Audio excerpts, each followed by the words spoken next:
Good morning, students. I am Dipen Tamang, assistant teacher, RKSP Boys Higher Secondary School, Darjeeling. So, in the very last class, we completed the national power from chapter number 1. So, today we are going to discuss about the international relation. In the very last class, we have already completed the national power. So today we will discuss about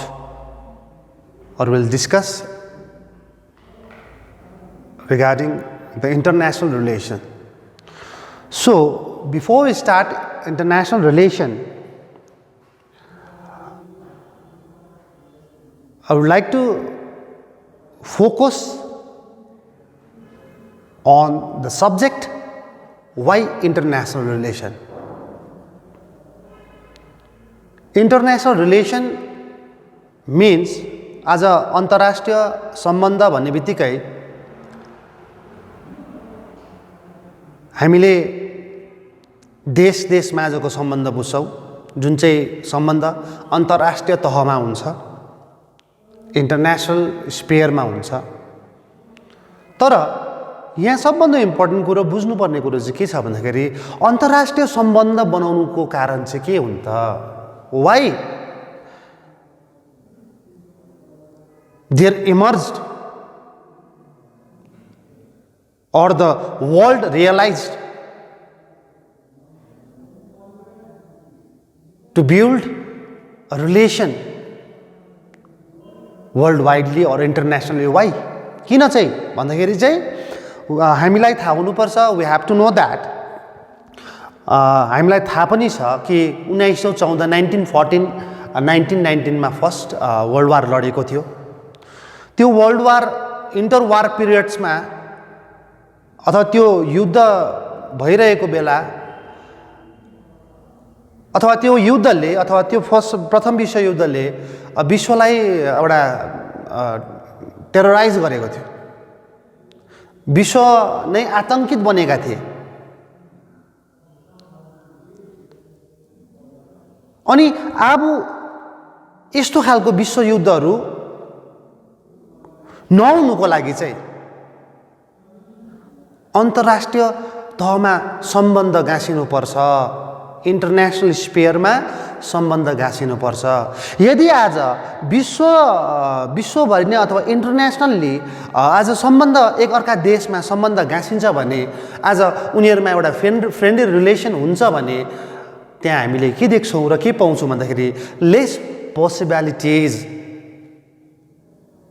for what, के को लागि एकदोटा कम्ती पोसिबिलिटीज केमा देख्छौं भन्दाखेरि वारहरु नहुने पोसिबिलिटीज एकदमै कम्ती देख्छौं।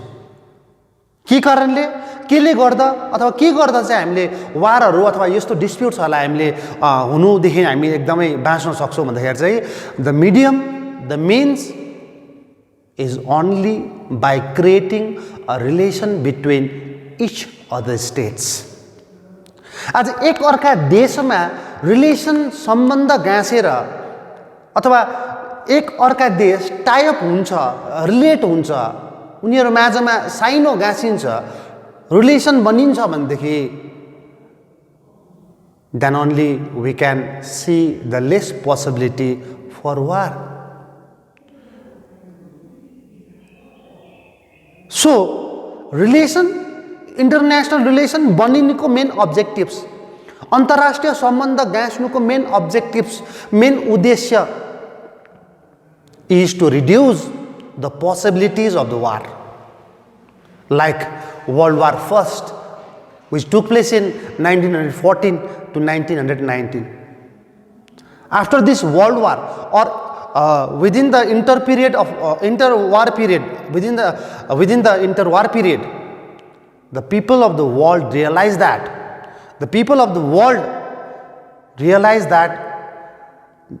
there should be reduction, there should be the policy to reduce the war, which can only be done by creating the relation between the country. which can be done only through the medium by creating a medium of relation, which can only be done by creating a friendly relation among the nations. So, the international relation plays a very key role. International relation plays a very key role in reducing the war. Not only in the topic of war, not only in the context of war. International relation also guide the countries for their developments. So today we are going to discuss about the international relation. So the international relation is a systematic study, and here the international relation, we know that it is a systematic study, begins since the end of First World War. The topic international relation started after the end of First World War, which took place in 1914 to 1919. So, फेरि भन्दैछु म, the main motive, the main objectives, the main aim of the international relation is to reduce the less possibility of the war.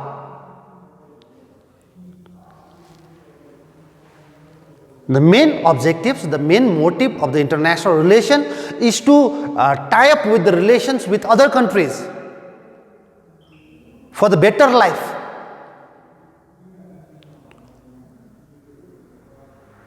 For the prosperous life. And once again, the main motive, the main objectives of the international relation is to reduce the possibilities of war by applying the medium of relations among each other states. So, the first thing is, the systematic study of international relation began since the end of the First World War. It still lacks a definite and universally accepted definition. However, an acceptable definition is given as international relation is a branch of social science which deals with such important functions or matter as the mutual relations of different states. यहाँ हेर्नुस् है राम्रोसँगले. Even it still lacks a definite or universally accepted definition. हामीलाई थाहा छैन यसको universally पक्का ठेट definition परिभाषा के हो त्यो पनि हाम्रोमा छैन. तर however, as being a branch of social science, अन्तर्राष्ट्रिय सम्बन्ध अथवा इन्टरनेशनल रिलेसन एउटा सोशल साइन्सको ब्रान्च हुनुको नाताखेरि यो साइन्सले सोशल एस्पेक्टहरुमाथि मध्यनजर राख्छ. यो इन्टरनेशनल रिलेसन एउटा सोशल साइन्सको एउटा ब्रान्च हुनुको कारणले अथवा नाताले चाहिँ यसले सोशल कुरोहरुमाथि, सोशल डिस्प्युट्सहरुमाथि, सोशल म्याटर्सहरुमाथि नजर राख्छन्, नजरअन्दाज गर्छन्, सुपरभाइज गर्छन्. से फर एक्जाम्पल, यसले राज्यको थुप्रो कुराहरुमाथि इन्टरनेशनल रिलेसनले हेरिरहेको हुन्छ. नन स्टेट्स अर्गनाइजेसन संस्थाहरुमाथि, इन्स्टिट्युट्समाथि, पावरमाथि, पोलिटिकल आइडियोलोजीमाथि, वार एन्ड पीसमाथि, डिसआर्मामेन्टमाथि, इन्टरनेशनल अर्गनाइजेसनमाथि, इन्ट्रेस्ट ग्रुपमाथि, पब्लिक ओपिनियनमाथि, प्रोपोगेन्डामाथि, डिप्लोमेसीमाथि, वर्ल्ड ट्रेडमाथि, टेरोरिज्ममाथि, वर्ल्ड इन्भाइरोन्मेन्ट एक्सेट्रा माथि. As a international relation, as being a branch of social science, it initiates with the matters of the state, non-state, organization, institute, power, political ideology, war, peace, disarmament, international organization, interest group, public opinion, propaganda, diplomacy, world trade, terrorism raw world environment. यस्ता कुराहरुमाथि international रिलेसनले आफ्नो नजरबद्ध गरेर हेरेका हुन्छन्। आज disarmament नहुनु भनेको there will be the less possibility of war. आज राम्रो public opinion हुनु भनेको, हेल्दी पब्लिक ओपिनियन हुनु भनेको, that signifies a relation, a good relation among the member states. So the international relation plays a very key role in maintaining or reducing the fear of war. So it plays a very important and eminent character. International relation is a dynamic subject. Here dynamic subject means changeable, which can be transformed from one to another state. Dynamic means it is very changeable in nature. Dynamic means it is transferable. It can transform from one state to another state. So international relation is a dynamic subject, and hence it is still in a developing stage.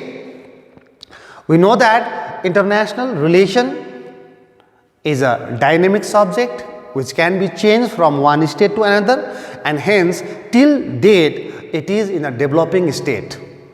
It is still developing from one state to another. So international relation may be looked upon as nations that plays across national boundaries in the changing world. अंतर्राष्ट्रीय संबंध अथवा international relation may be looked upon as the nation that take place across national boundaries. You can see the relation of your country not only nationwidely but across the nation or across the national boundaries. Across the national boundaries mean in other countries, your relation in other countries, the value of your relation in other countries, which you can look across the national boundaries. So this is what the definition of international relation. So now we are here to discuss about the process of development of the international relation, or we are here to discuss about the evolutionary process of the international relation. कसरी विकास भयो international अन्तर्राष्ट्रिय सम्बन्धको कसरी develop हुँदै आयो, कसरी विकास हुँदै आयो, कसरी परिवर्तन हुँदै आयो र आज यो स्टेजमा छ। र विशेष गरेर we have four phases or developing process of the international relation. We have mainly four phases of the evolutionary process of the international relation. So these four phases are: number one is the idealist phase, where you can see the idealist thought. Number two is the realist phase. They have their different thought. Number three is the behavioral phase, and number four is the post-behavioral phase. So here we have four phases of the development of the international relation. We have four phases of the evolutionary process of the international relation. So now we will begin from we begin with number one, the idealist phase. The idealist approach of the international relation has been in the existence in the interwar years 1919-1939 are dominated by history. So during the idealist phase, during the time of idealist phase, the idealist approach was in between the interwar period of 1919 to 1939, which was which was dominated by history. So according to the idealist, the concern of the idealist phase was to create a new world order based on peace and justice. So the point to remember is that the idealist concern The idealist concern to create a new world order based on peace and justice. Why idealist thought?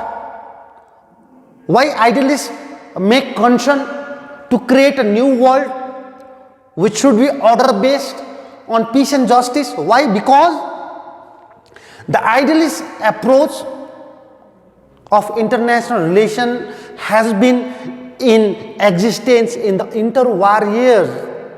The period of 1919 to 1939, which was the period of interwar, where the violence took place, where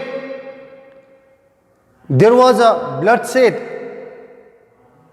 where there was the orderless state, where there was no peace, where the people were not justified. So, as per the idealist phase, they kept a concern to create a new world order based on peace and justice. They wanted to create a world order based. They wanted to create the order based world where the people can get a justice, where people can get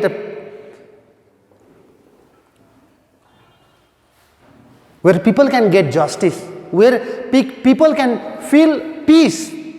So this is what the idealist phase deals with. This is what the idealist phase wanted to show.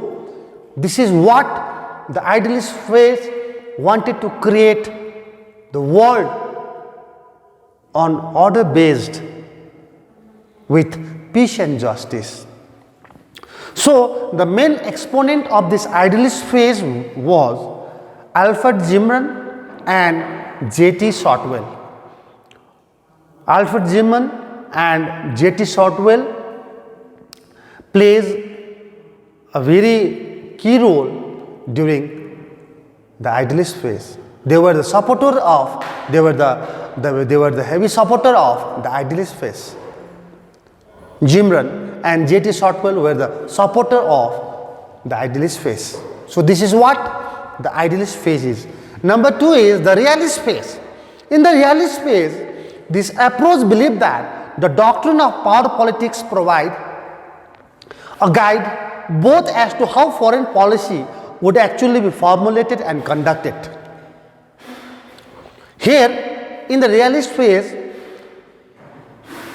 you have to understand, you have to focus on the doctrine of power politics. This approach believed that the doctrine of power politics provide a guide both as how foreign policy would actually be formulated and conducted. How the foreign policy will be conducted and formulated. कसरी conduct गर्नुपर्छ foreign policy, विदेशी नीति कसरी formulate गर्नुपर्ने अनि यसलाई कसरी conduct गर्नुपर्ने, यो चाहिँ कुन चाहिँ डक्ट्रिनले उनीहरूलाई सघाउँदैछ भन्दाखेरि डक्ट्रिन अफ पावर पोलिटिक्स. आज फरेन पोलिसी कन्डक्ट गर्नुपर्ने, फरेन पोलिसी फर्मुलेट गर्नुपर्ने, त्यसमा एउटा लजिकल रिजन पनि छ. आज फरेन पोलिसी कन्डक्ट हुँदाखेरि, आज फरेन पोलिसी आफ्नो देशले अर्को देशसँग नीति गाँच्दाखेरि, रिलेसन बनाउँदाखेरि थुप्रो विकासहरू हुने एउटा सम्भावनाहरू छन्. So the doctrine of power politics provide a guide both as how to formulate the foreign policy and how to conduct it.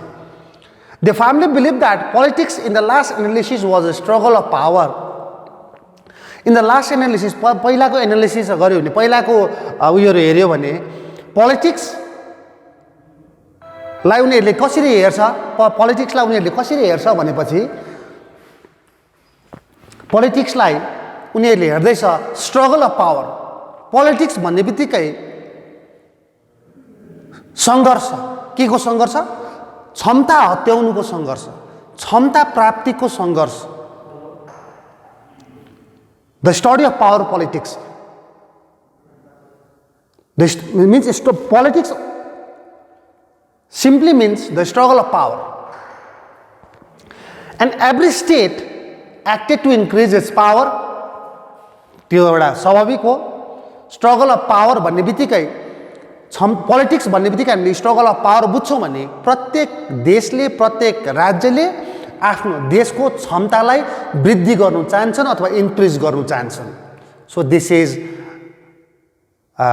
what the struggle of power is आज राजनीति भन्ने बित्तिकै पोलिटिक्स भन्ने बित्तिकै स्ट्रगल अफ पावर राजनीति भन्ने बित्तिकै आज मलाई क्षमता चाहिन्छ आज क्षमता बिना राजनीति युजलेस हुन्छ त्यो सबैलाई थाहा छ आज क्षमता सशक्त छ भने धेरै छ भने अन्तर्राष्ट्रिय तहमा उसले आफ्नो पकड बनाएर राख्नु सक्छ इन्टरनेसनल रिलेसन उसले बलियो बनाएर राख्नु सक्छ आज इन्टरनेसनल रिलेसन बलियो बनाउँदाखेरि त्यहाँ धेरै विकासहरू हुन सक्छ भन्ने एउटा सोच छ एउटा भनाइ छ सो पोलिटिक्स भन्ने बित्तिकै स्ट्रगल अफ पावर अनि प्रत्येक राज्यले प्रत्येक देशले each and every state wanted to increase their power so the exponent or the main exponent of the realist phase was Morgenthau, Hans Morgenthau and A.H.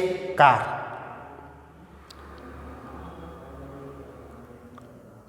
This realist phase was advocated by Hans Morgenthau and A.H. Carr. जुन चाहिँ फेजमा उनीहरूले भनेको छ politics simply denotes, politics simply means which they have seen in the last analysis was the struggle of power. हुनु पनि ठिकै हो power बिना राजनीति हुन सक्दैन आज पावर छ भने राजनीति राम्रो गर्न सकिन्छ आज पावर छ भने अन्तर्राष्ट्रिय तहमा एउटा रिलेसन राम्रो कायम गर्न सकिन्छ जसको माध्यमद्वारा थुप्रो कामहरू हुन सक्छ अनि प्रत्येक राज्यले नै त्यसले गर्दाखेरि प्रत्येक राज्यले नै प्रत्येक स्टेटले नै प्रत्येक देशले नै they wanted to increase their power and the main exponent of this phase were Hans Morgenthau and A.H. Carr. So number 3 is the behavioral phase. अब यो behavioral phase मा के छ हेर्नुस् this approach was eager to place discipline in scientific and empirical footing. This phase was very eager to place the discipline. यसमा छ this school of thought is interesting to conduct proposition based on interdisciplinary approach which are either empirically tested or logically demonstrated. Raw yo behavioral phase मा the various theories developed by this school थुप्रो थ्योरीहरू थुप्रो सिद्धान्तहरू विकास भएको छ develop भएको छ during the behavioral phase. And these theories are decision making theory, the system theory and the game theory.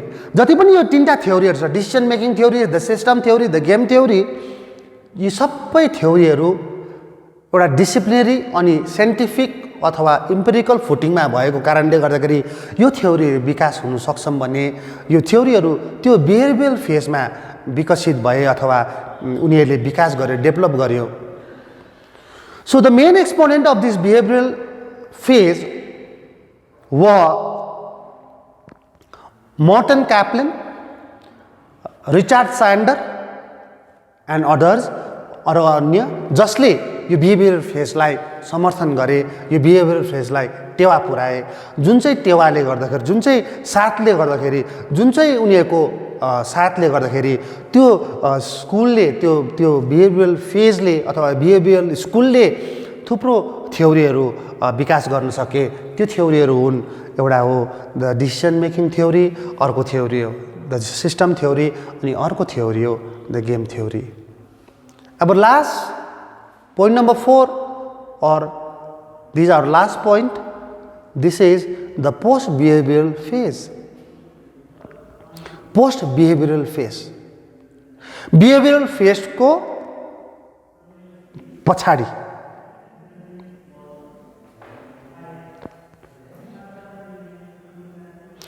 this approach in the first place so less concern for methodology अघि behavioural फेजले they were very eager to place discipline on scientific and empirical footing भनेर अघि नै भनेको छ this is the behavioural phase अब यो post behavioural फेजले भएकोले गर्दाखेरि चाहिँ त्यो सबै देखेर यिनीहरूले यो फेजले के गर्छ this approach in the first place so less concern to methodology जति पनि मेथड्सहरू अपनाएको छ यो मेथोडोलोजीमाथि उनीहरूको लेस कन्सर्न छ उनीहरूको हेराइ उनीहरूको नजर 100% छैन they have a less concern in the methodology अनि दोस्रो and secondly more importantly there has been growing trend for discovering of values scientific र इम्पेरिकल फुटिङमा भएको कारणले नयाँ नयाँ भ्याल्युजहरू एकदमै डिस्कभर हुन थाल्यो ग्रोइङ ट्रेन्ड भयो त्यहाँ त्यो देखे उनीहरूले पोस्ट बिहेभियरल फेजमा अनि thirdly decline of American ascendancy in the study of international relation American एसिडेन्सीको डिक्लाइन फेल्युर पतन जुन चाहिँ हाम्रो इन्टरनेसनल रिलेसनको अध्ययनमा स्टडीमा हामीले अमेरिकन एसिडेन्सीको हामीले के देख्यौँ पतन देख्यौँ सो यो कुरोहरू चाहिँ हामीले कहाँ देख्न सक्यौँ द पोस्ट बिहेभियरल फेजमा so we have 4 phase one is idealist फेजमा भनेको छ आइडियलिस्ट फेजमा यो फेज नै इन्टरवार पिरियडमा परेको कारणले गर्दाखेरि उनीहरू सफरर बनेका छन् उनीहरू डोमिनेटेड छन् इतिहासले पनि डोमिनेट गरेका छन् त्यसले गर्दाखेरि उनीहरूले आइडियलिस्ट फेजमा एउटा नयाँ विश्वलाई निर्माण गर्ने जुन चाहिँ विश्वमा पिस एन्ड जस्टिस होस् वर्ल्ड अर्डर होस् भन्ने उनीहरूले एउटा विचारमा उनीहरूले आफ्नो फेजमा आफ्नो काम गरेका छन् आफ्नो तर्क गरेका छन् जसलाई जिमरन र जेटी सफ्टवेयरले टेवा पुर्याएका छन् उनीहरूको उयसमा त्यसरी नै रियलिस्ट फेज त्यसरी नै बिहेभियरल फेज त्यसरी नै पोस्ट बिहेभियरल फेज हुँदै हामीले इन्टरनेसनल रिलेसनको कसरी विकास भयो इन्टरनेसनल रिलेसनको कसरी इभोल्युसन भयो परिवर्तन भयो अथवा इन्टरनेसनल रिलेसन कसरी एक्जिस्टेन्समा आउन सक्यो भनेर आज हामीले यी 4टा फेजहरू पनि बुझ्न सकेका छौँ हामीले एक्सप्लेन गरिदिएका छौँ छोटोमा हामीले एब्रिभिएसनमा तपाईँहरूलाई टु द पोइन्ट हामीले इभ्यालुएट गरेको छौँ यसलाई हामीले एक्सप्लेन गरिदिएको छौँ र तपाईँहरूले यही कुरोहरूलाई अलिकति धेरै बुझ्नुको लागि हाम्रो किताब political science we specially prefer that book for the hill students हाम्रो हिल स्टुडेन्टको लागि पोलिटिकल साइन्सको हामीले एउटा किताब हाम्रोमा छ जुन चाहिँ किताबको राइटर जुन चाहिँ किताब हाम्रो श्रद्धेय गुरुवर डाक्टर मिलन तामाङ सरले लेख्नुभएको छ जुन चाहिँ किताब एकदमै हाम्रो हिल स्टुडेन्टको लागि एकदमै हेल्पफुल छ है त्यसले गर्दाखेरि तपाईहरुले यो कुरोहरुलाई लिएर सँगसँगै त्यो किताबसँग रेफरेन्स गरेर अलिकति तपाईहरुले अध्ययन गर्ने त्यो आह्वान पनि गर्दैछु र अहिले हामीले सक्यौं इन्टरनेशनल रिलेसन अनि यसको डेभलपिङ प्रोसेसहरु यसको डेभलपिङ फेजेसहरु अथवा यसको इभोल्युसनरी फेजेसहरु हामीले हेर्यौं र यहाँ आज हामीले सक्छौं the international relation and the development or evolution of international relation. Thank you. धन्यवाद.